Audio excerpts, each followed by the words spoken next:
Bonjour et bienvenue dans cette nouvelle vidéo d'Actu Territorial. On va voir ensemble dans cette vidéo les principales news du mois de mars et on commence avec un premier bloc d'infos sur le futur des élus locaux qui est beaucoup en question en ce moment et ce sur plusieurs volets. Notamment le premier volet c'est celui de la sécurité avec une proposition de loi qui a été publiée et l'intitulé c'est la loi renforçant la sécurité des élus locaux. Alors cette loi, entre autres, elle renforce les sanctions encourues par les auteurs de faits de violence, mais dans cette loi, on a aussi une meilleure prise en charge de ces élus locaux quand ils sont victimes de violences. Donc un meilleur accompagnement au niveau juridique. Et bien sûr, bon, il y a d'autres dispositions, mais je peux vous laisser voir ça plus en détail. En tout cas, ça, pour le premier volet, c'est quand même une avancée, même si pour beaucoup d'observateurs, c'est quand même relativement insuffisant par rapport à la gravité de la réalité. Ensuite, deuxième volet, c'est celui des vocations. C'est que la vocation pour être élu local, elle baisse de plus en plus. Il y a certaines communes où on peine à avoir des candidats, donc bon, c'est vrai que ça reste compliqué et ça va pas forcément en s'améliorant. Donc on a une proposition de loi qui, alors celle-ci n'a pas été encore publiée puisqu'elle est en cours de discussion et c'est le Sénat qui a l'initiative de cette proposition de loi, ce qui est normal puisque c'est la Chambre des territoires, hein, c'est au Sénat que se joue ce genre de texte en premier. Bien sûr, l'Assemblée nationale aura son mot à dire dans un second temps. Et ce qu'on nous dit d'entrée, c'est que depuis ces dernières élections municipales de 2020, on a quand même plus de 1400 maires qui ont démissionné, donc quand même 4% des édiles. Et ce malaise, alors on l'étudie depuis longtemps, on a même eu des livres là-dessus, ça fait quand même pas mal d'années, mais bon, c'est de pire en pire. On a eu notamment des rapports sénatoriaux sur la hausse des violences contre les élus locaux. Il y a des exigences de plus en plus grandes sur le mandat. Et puis, un désengagement de l'État dans les territoires. Donc c'est vrai que tout ça, ça fait un cocktail quand même assez explosif. Et bien sûr, avec tout ça, il y a une crainte sur cette crise des vocations. Et donc justement, pour pallier ce problème, eh bien, le Sénat propose de créer un statut de l'élu local plus complet, un peu plus sécurisant, et c'est justement l'objet donc de ce texte. Alors plusieurs choses intéressantes, par exemple la hausse des plafonds d'indemnité de fonction des maires. Alors il y a un exemple concret d'ailleurs pour les communes de moins de 500 habitants, ce plafond d'indemnité, il pourrait passer de 1048 € à 1155 €. Donc voilà, une hausse d'à peu près 100 €. Dans le régime de retraite aussi, il y aurait une amélioration puisque les élus locaux gagneraient un trimestre de retraite en plus par mandat complet. Mais ce dispositif, il serait seulement limité aux exécutifs locaux, hein, donc pas forcément tous les élus locaux. C'est par exemple le cas des adjoints au maire, mais ce serait pas le cas par exemple d'un élu de l'opposition. Ensuite, pour améliorer les conditions d'exercice du mandat local, plusieurs choses. Le remboursement des frais de transport des élus pour leurs déplacements. Alors, déplacements où ils représentent leur commune, évidemment, pas déplacements personnels, ou de formation ou autre. Pour les salariés, hein, qui ont un mandat local, qui sont candidats à une élection, ils pourront prendre un congé électif de 20 jours pour mener à bien leur campagne. Et puis aussi, une petite nouveauté, la création d'un statut de l'élu étudiant pour aménager le temps universitaire et l'exercice d'un mandat local par ce même étudiant. On a aussi le problème des baisses de revenus dans certains cas, notamment en cas de congé maternité. Et donc là, le Sénat s'est penché sur la question avec une proposition de correction de ce problème avec une approche universelle, on nous dit, pour qu'il n'y ait pas de baisse de revenus dans plusieurs cas. Donc on l'a dit, hein, le congé maternité, mais aussi l'arrêt maladie, le congé d'adoption, ou encore l'accident de travail. Et puis aussi quelques points sur la sortie de mandat. On aurait une certification professionnelle des compétences acquises au cours du mandat. Certains élus pourront aussi passer une épreuve d'admissibilité des troisièmes concours de la fonction publique. Et enfin, l'ensemble des maires et adjoints bénéficieront d'une allocation en fin de mandat. Donc voilà, on voit que ce sont des propositions sur la table. On verra ce que dira l'Assemblée nationale, mais en tout cas, on voit que le Sénat, lui, veut améliorer quand même ses conditions de mandat à l'échelle locale. Ensuite, troisième volet concernant nos élus locaux, c'est le volet ancrage local. En effet, on a une proposition de loi concernant le cumul des mandats cette fois, mais malheureusement pour certains, heureusement pour d'autres, ce vote a été empêché à l'Assemblée. Alors je vais pas aller dans le détail parce que là c'est de la tambouille, on va dire, parlementaire, mais c'est lié à la question des niches parlementaires. Et donc là, le vote n'a pas pu avoir lieu, mais je vous en parle quand même parce que c'est quand même symptomatique de l'instabilité qu'il y a autour de cette question de l'élu local, de son statut, etc. Là, l'idée, c'était d'assouplir la loi de 2014 qui interdisait d'être à la fois parlementaire national et titulaire d'un mandat exécutif local. Donc on pouvait pas être concrètement sénateur ou député et en même temps maire, par exemple, ou adjoint au maire, ou président ou vice-président d'un conseil départemental ou régional. Mais là, on voulait introduire à nouveau un peu de souplesse. Alors, on voulait pas casser complètement cette règle-là. Là, l'idée, c'était d'autoriser à nouveau les députés et les sénateurs à avoir des fonctions d'adjoint au maire, par exemple, mais pas de maire. C'était aussi de pouvoir être vice-président dans un département ou une région, mais pas président. Donc voilà, on venait assouplir un peu tout ça. La ministre déléguée chargée des collectivités, Dominique Faure, ne s'était pas forcément positionnée sur la question, mais en tout cas, elle disait que le débat devait se tenir. Par contre, on avait clairement un clivage gauche-droite, la gauche étant contre ce retour un peu des règles de cumul. La droite, elle, voulait revenir sur un possible cumul des mandats. Et sans me positionner, parce que c'est pas ça qui est intéressant dans le cadre de vos concours, vous, si on vous pose la question, par exemple dans un oral, il est bon d'avoir des arguments.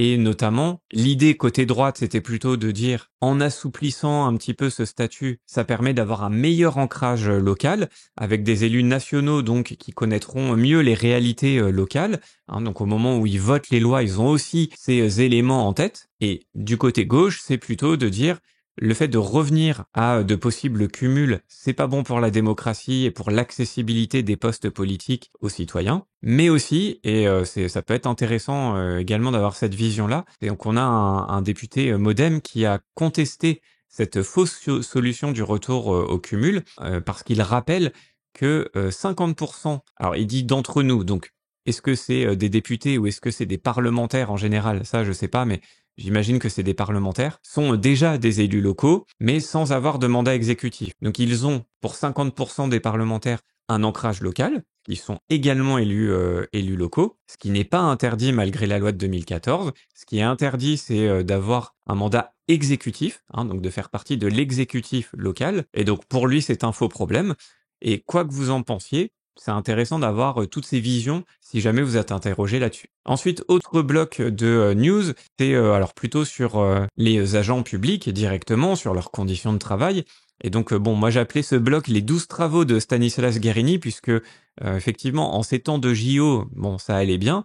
Et justement, il parle des JO, il évoque le fait qu'il y aura une prime JO pour les agents publics mobilisés, hein, pas tous les agents publics, seulement ceux qui sont mobilisés. Dans cet article, il parle beaucoup des fonctionnaires d'État. Donc, il dit qu'il y aura une prime voilà, entre 500, 1000, 1500 euros pour les agents publics sur le terrain. Quand il prend des exemples, alors c'est plutôt par exemple les policiers ou voilà, des postes comme ça. Mais nous, d'un point de vue territorial, on peut se poser la question pour les policiers municipaux, pour les pompiers, etc. Et donc c'est quelque chose sur lequel on sera vigilant pour voir si un dispositif plus ou moins identique sera mis en place pour nos collègues de la territoriale. Stanislas Guerini toujours, et ces 12 travaux, et donc bon, on a plusieurs chantiers en cours, alors plutôt en cours de discussion, et on nous dit qu'un cycle de concertation sur le projet de loi fonction publique est ouvert là au premier trimestre 2024, mais l'examen au Parlement se fera seulement au second semestre. On nous dit que ce projet, il contiendra les orientations envisagées par le gouvernement pour répondre, dans le cadre du statut, par des mesures opérationnelles et concrètes aux enjeux d'efficacité et d'attractivité de la fonction publique. Alors plus concrètement, on a plusieurs points, notamment le côté négociation annuelle sur les salaires dont on a déjà pas mal parlé, donc je vais aller vite sur ce point. Là, pour l'instant, les discussions, c'est plutôt sur la forme, en fait, comment ces discussions vont se passer concrètement. Et l'idée, c'est de se calquer un peu sur ce que fait le privé. On a une autre question aussi qui est celle de la semaine de 4 jours. Et ce qui nous intéresse dans la territoriale, c'est que a priori, cette semaine de 4 jours, elle pourra être déclinée par les employeurs territoriaux, mais sur leur initiative. Hein, rappelons que dans la territoriale, chaque échelon local est un employeur à part entière. Donc là, c'est chaque employeur, donc chaque mairie, chaque département, etc., qui pourra être à l'initiative, ou pas, du coup, de cette semaine de 4 jours. Alors après, il y a plein d'autres points qui ont été évoqués, enfin qui seront évoqués plutôt sur l'égalité professionnelle femmes-hommes, sur la formation professionnelle, sur l'action sociale, bon, bref, tout le spectre va être évoqué. Et par contre, ce qui est important aussi, c'est la dernière phrase, sur la discussion des salaires des agents publics. Donc on va le dire plus clairement sur le point d'indice, hein, qui est le cœur quand même de la rémunération publique, qui serait pas évoqué. Hein. En tout cas, on voit bien que c'est le sujet un peu tabou en ce moment. Et donc les syndicats craignent, à juste titre, je pense, que 2024 soit une année blanche. Et d'ailleurs, on l'a vu avec les récentes déclarations du ministre de l'économie, Bruno Le Maire, sur la nécessité, selon lui, d'aller vers plus d'économies à la fois dans les dépenses de l'État, mais aussi a priori dans la territoriale, même si c'est un peu plus compliqué, on va le voir après dans d'autres articles. C'est un peu plus subtil que ça, mais bon, c'est quand même évoqué. Donc effectivement, quand on met tout ça bout à bout, il est peu probable que le point d'indice soit revalorisé dans les prochains mois. Là, en 2024, a priori, c'est mort. Et donc, finances publiques, je commençais à en parler. Là, on attaque un autre bloc de news sur les représentants des collectivités territoriales qui sont vent debout contre les coups de rabot. En effet, l'exécutif a décidé de durcir un peu les règles financières pour tout un tas d'acteurs, mais en tout cas, le but, c'est de faire des économies. Et le moins qu'on puisse dire, c'est que l'AMF n'est pas d'accord avec cette vision, en tout cas pour les collectivités territoriales. On nous rappelle par exemple que le fonds vert a été réduit de 2,5 à 2 milliards d'euros et que le plan d'économie global de 10 milliards de Bruno Le Maire impacte les collectivités territoriales, contrairement à ce qu'il disait dans un premier temps, alors même que, selon David Lisnard, il y a une remise à niveau nécessaire des infrastructures, notamment routières. Donc alors les ponts, les murs de soutènement, etc., que c'est un gros sujet qui nécessitera une capacité d'investissement du bloc communal. Mais au-delà de ça, à travers des mécanismes et des calculs un peu complexes, certains estiment que c'est entre 3,7 et 3,8 milliards d'euros de crédits annulés qui touchent des politiques dans lesquelles sont fortement engagées les collectivités, ce qu'on nous dit ici, alors même que, selon l'AMF,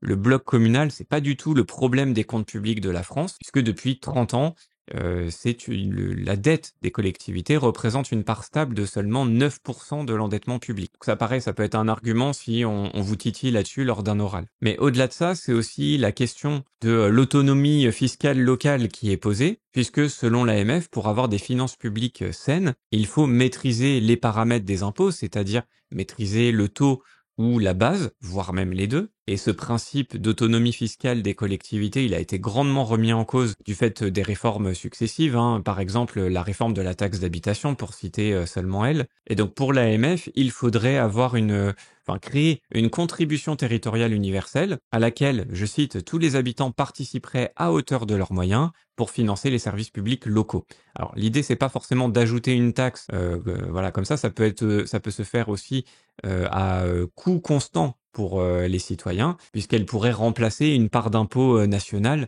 dévolue aujourd'hui aux collectivités. Donc l'idée, c'est de retrouver pour les collectivités locales un peu de liberté fiscale. Donc on voit qu'on n'est pas du tout sur la même longueur d'onde par rapport à l'exécutif, mais il n'y a pas que l'AMF qui est sur cette vision des choses, on a le Sénat aussi, Chambre des territoires oblige, qui défend les collectivités. Le Sénat nous rappelle à peu près les mêmes chiffres, mais va même un peu plus loin en disant que le bloc local ne représente qu'environ 10% de la dépense publique et les collectivités locales environ 9% de la dette totale, mais, ajoute-t-il, tout en réalisant 70% de l'investissement public. Les collectivités ne sont donc pas le problème des finances publiques nationales. On nous dit même que pour les collectivités, c'est la double peine, hein, le fait de leur demander encore des économies, puisque on va leur demander ça alors même qu'elles ont déjà perdu 80% de leurs recettes fiscales. Et donc aujourd'hui, le problème de ça, c'est qu'on a moins d'autonomie financière des collectivités et donc moins de marge de manœuvre. Et en plus de ça, on va leur demander de faire des économies. Mais surtout, ce que le Sénat nous rappelle, c'est que l'argent dépensé par les collectivités, il est utile et efficace, puisqu'il fait tourner des services au nom de l'État, hein, puisque les écoles, les transports, etc., ce sont des compétences qui ont été transférées de l'État vers les collectivités. Donc c'est pas juste de la dépense comme ça pour flatter l'ego des exécutifs locaux. Ce sont surtout des dépenses utiles. Mais le Sénat va quand même faire des propositions en termes d'économie. On peut toujours en faire, évidemment. Et notamment, ce qu'il nous dit, c'est que ça peut passer par la surenchère normative qui a généré un surcoût. Entre 2017 et 2022, ils estiment que ça représente quand même 2,5 milliards de dépenses juste à cause de ces nouvelles normes. Et donc le Sénat serait tout à fait enclin à étudier justement l'utilité ou non de ces 2 milliards supplémentaires liés à ces nouvelles normes. Et donc pourquoi pas aller vers plus de simplification. En tout cas voilà, c'est l'idée que développe le Sénat. c'est de dire ok, on peut faire des économies sur les collectivités, mais attaquons le vrai problème qui est celui des normes trop nombreuses, simplifions et a priori, ça nous coûtera moins cher. Alors, est-ce que c'est vrai? Là, ça dépasse mes compétences, mais en tout cas, c'est l'axe que propose le Sénat. Ensuite, nouveau bloc de news. Alors là, plutôt sur les de nouvelles réformes constitutionnelles à venir. Alors, notamment pour la Corse. Donc, on avait des discussions au début du mois, mais on va aller directement vers un article qui nous résume la situation en fin de mois, puisque un consensus a été trouvé entre les élus corses et le Premier ministre. En effet, il y aura a priori, avec une prochaine réforme constitutionnelle, la reconnaissance d'un statut d'autonomie pour l'île de Beauté, mais toujours au sein de la République, et qui tient compte de ses intérêts propres liés à son insularité méditerranéenne, ce qui est écrit ici, à sa communauté historique, linguistique, culturelle, ayant développé un lien singulier à sa terre. Il y aura aussi des lois et des règlements qui pourront faire l'objet d'adaptations sur l'île, mais par contre, contrairement à ce qui était évoqué à un moment, il n'y aura pas deux catégories de citoyens en Corse, il n'y a pas de notion de peuple corse, mais de communauté culturelle. Du coup, ce qui veut dire qu'il n'y aura pas de statut de résident sur l'île, comme c'était évoqué à un moment. Donc pour Gérald Darmanin, on avance vers l'autonomie, mais il n'y a pas de séparation de la Corse avec la République. Bien sûr, l'écriture constitutionnelle prévoit que les électeurs inscrits sur les listes électorales de Corse seront consultés sur ce projet. Et ensuite, en termes de timing, on ne sait pas trop. Le président de la République engagera cette réforme constitutionnelle quand il le souhaitera. Et bien sûr, il faudra que ça passe par le Congrès, donc à la majorité des 3/5 de l'ensemble des sénateurs et des députés. Ensuite, autre réforme constitutionnelle attendue et sensible, celle sur la Nouvelle-Calédonie. Alors pourquoi cette réforme? L'idée, c'est tout simplement que certains Calédoniens ne peuvent pas voter. C'est une situation un peu particulière, puisque depuis la révision constitutionnelle de 2007, on nous dit ici, seules les personnes inscrites sur les listes électorales avant l'accord de Nouméa de 98 peuvent voter aux élections provinciales. Donc l'idée, c'est d'ouvrir un peu plus aux personnes. Donc là, l'idée, ce serait de l'ouvrir aux personnes ayant moins de 10 ans de résidence en Nouvelle-Calédonie, ce qui débloquerait 25 000 nouveaux votants. Mais tout le monde n'est pas d'accord sur ce sujet, donc ça reste un peu compliqué. Et donc, la piste du compromis local serait privilégiée.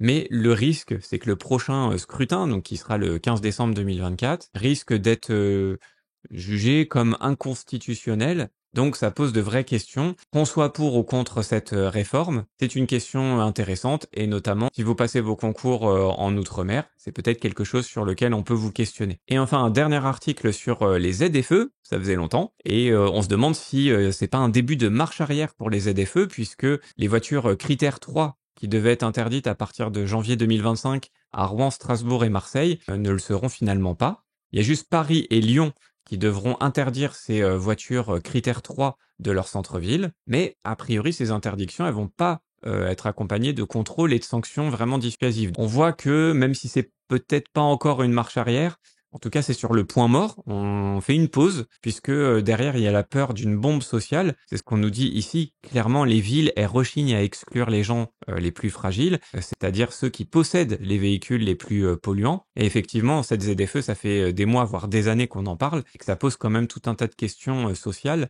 donc on nous dit que pour l'instant on laisse pas tomber, on continue vers cette ZFE, mais dans un premier temps ce sera de la pédagogie, dans un deuxième temps, ou en parallèle en tout cas, il y aura aussi des dérogations. Par exemple, à Grenoble, il sera possible de continuer à circuler dans la ZFE pour les petits rouleurs, donc ceux qui parcourent moins de 5000 km par an, pour les travailleurs en horaire décalé, pour qui c'est un peu compliqué de prendre les transports en commun par exemple, pour les personnes qui se déplacent pour un rendez-vous de santé, etc. Donc on voit qu'on va pas fermer complètement les villes non plus aux personnes démunies qui ont des véhicules polluants et anciens. Et puis le dernier point sur ces ZFE, c'est que les contrôles automatiques, c'est pas pour tout de suite, malgré le fait que la technologie existe déjà. Finalement, le déploiement de ces caméras automatiques va être repoussé à 2024, voire 2025. On évoque même 2026, puisque d'un côté, les villes veulent que ce soit l'État qui paye, ça coûte quand même très cher ces équipements, et l'État, lui, préférait que les villes et les agglos participent aussi au financement de ce système. Sauf que ces dernières disent à l'État, vous êtes bien gentil, mais c'est quand même vous qui avez imposé ces normes, même si certaines villes et certaines agglos sont d'accord avec ça et sont même en demande, mais c'est pas le cas de tout le monde. Donc voilà, ça pose aussi tout un tas de questions de financement. Voilà ce que je pouvais vous dire pour cette actu de mars. J'espère que ça vous aide à y voir un peu plus clair. Si vous voulez une piqûre de rappel le dimanche par mail, je propose ma newsletter qui vous résume les actualités de la semaine. Si ça vous intéresse, c'est le lien en description là juste en dessous de la vidéo. Merci d'avoir suivi cette vidéo et à très bientôt pour une prochaine. Salut!